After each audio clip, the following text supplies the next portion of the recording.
నందు ప్రేమైన సహోదరి సహోదరులకు యేసుక్రీస్తు నామములో శుభములు. దేవుని యొక్క మహాకృప మీకు కలుగునుగాక. ఈరోజు దేవుడు మనకిచ్చిన మాట సంఖ్యాకాండము 23వ అధ్యాయము 8వ వచనం. ఏమని శపింపగలను? దేవుడు శపింపలేదే. ఏమని భయపెట్టగలను? దేవుడు భయపెట్టలేదే. ఈ మాటలు మనం సంఖ్యాకాండంలో చూస్తున్నాము. ఈ సందర్భం చూస్తే ఎప్పుడైతే ఇశ్రాయేలు దేవుని యొక్క చిత్త ప్రకారముగా దేశములను జయించుకుంటూ మోయాబు దేశంలో గుండె వెళ్ళవలసి వచ్చిందో, మోయాబు దేశం యొక్క రాజు ఇశ్రాయేలీల్ని చూసి వారితో యుద్ధం చేయడానికి భయపడి శపించమని బిలామును పిలిపించుకున్నట్టుగా చూస్తాము. బిలామును పిలిపించుకొని బిలాము చెప్పినట్టుగా బలి అర్పించిన అక్కడ బిలాము నోటిలో దేవుడు ఆశీర్వాదమును ప్రవచనమును ఉంచినట్టుగా చూడగలం. అందుకు బాలాకు బిలాము మీద కోపపడినప్పుడు బిలాము చెప్తున్న మాటలుగా మనం వీటిని చూడగలం. ఏమని శపింపగలను అంటే, బిలాముకి ఆ దినాలలో ఉన్న గొప్ప మాట ఏంటి అంటే, బిలాము ఎవరిని శపిస్తే వాళ్ళు శపింపబడతారు, బిలాము ఎవరిని ఆశీర్వదిస్తే వారు ఆశీర్వదింపబడతారన్నమాట.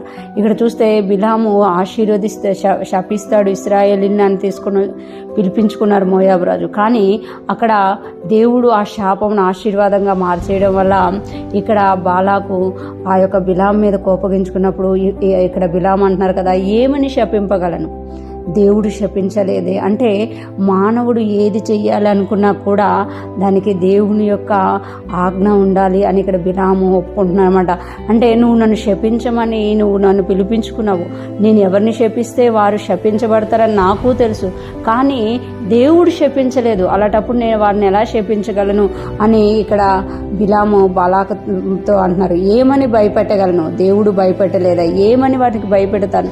వారికి ఏ భయం లేని వాళ్ళు దేవుడు వారికి దేవుని భయం ఉంది కనుక దేవుడు వారికి భయపెట్టడం లేదు, దేవుడే వారికి ఆశ్రయంగా ఉన్నారు అని ఇక్కడ తెలియజేస్తున్నారు. ఇక్కడ మనం చూసుకుంటే ఈ లోకంలో మనకి విరోధంగా ఎవరు ఏది చేయాలనుకున్నా దానికి దేవుని పర్మిషన్ లేకపోతే వాళ్ళు ఏది చేయలేరు. బిలాము నోట్లో గొప్ప ఒక దేవుని కార్యం ఉంది. అతడు ఎవరిని ఆశీర్వదిస్తే ఆశీర్వదింపబడతారు, శపిస్తే శపించబడతారు. కానీ దేవుడు ఒకవేళ అది శాపాన్ని ఆశీర్వాదంగా మార్చగలరు, ఆశీర్వాదాన్ని శాపంగా మార్చగలరట. బిలాముకున్న వరము కూడా ఇక్కడ పనిచేయడం లేదు. ఎందుకంటే ఇశ్రాయేలీని బిలాము శపించలేకపోయాడు అనమాట. దేవుడు శపించలేదు, నేను ఎలా శపించగలను? దేవుడు వారికి భయపెడతలేడు, నేను వారిని భయపెట్టలేను అని ఇక్కడ బిలాము ఒప్పుకుంటున్నాడు అనమాట. ఈరోజు ఫ్రెష్మన్ ఉంటున్న ప్రతి ఒక్కరూ జ్ఞాపకం చేసుకోవాలి, ఈ లోకంలో మనకు విరోధంగా ఏది వచ్చినా అది దేవుడు అనుమతిస్తేనే మన వారికి వస్తుంది అనమాట.